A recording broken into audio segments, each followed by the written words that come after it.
Okay, here's a new one. Let's see, United States Commodity Futures Trading Corp Commission.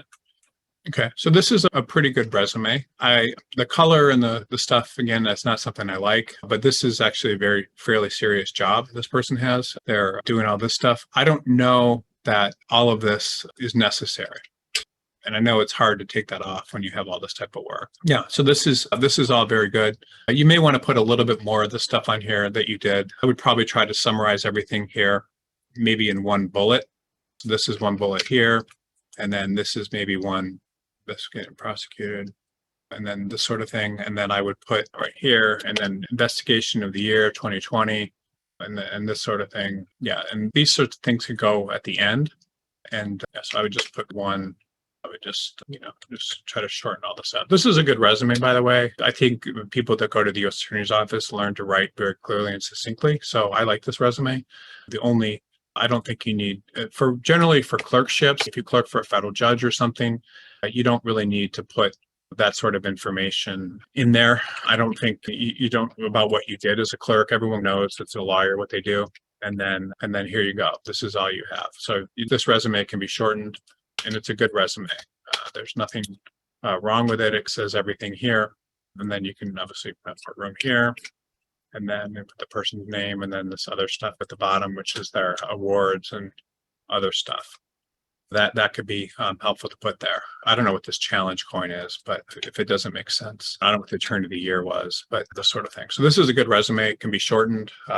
And then again, you always want to look for a focus. If it was me and I was trying to get a white collar job, you'd want, if you were doing Commodity Exchange Act stuff, you would want to make sure that your resume was focused towards those types of jobs. And then if it's white collar related work, which you did for 3 years, I would try to see if there's something consistent that runs through there. It is difficult a lot of times for attorneys that don't have a lot of experience in law firms to move from the federal government to not in-house or to law firms, because the experience that they get has to be to match, if that makes sense. I definitely would recommend doing what you possibly can to maybe shorten to have a focus to what you do when you're looking for a position. Like this is very good. It's a Medicaid fraud experience. That would be very marketable if you were doing that today. But then you start getting into all these different types of fraud. But you really want to have something consistent coming through. So if you were trying to get a position doing Medicaid fraud, defending people accused of Medicaid fraud, like criminals or something, then you would want to emphasize that in your resume and de-emphasize a lot of this other stuff. But you can see here, there's healthcare fraud, there's Medicaid fraud, and then there may be some other stuff here. You need to make the resume focused on what you're trying to do.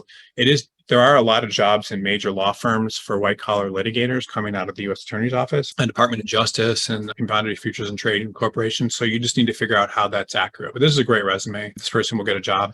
I just think it needs to be a little bit more focused, and that's about it.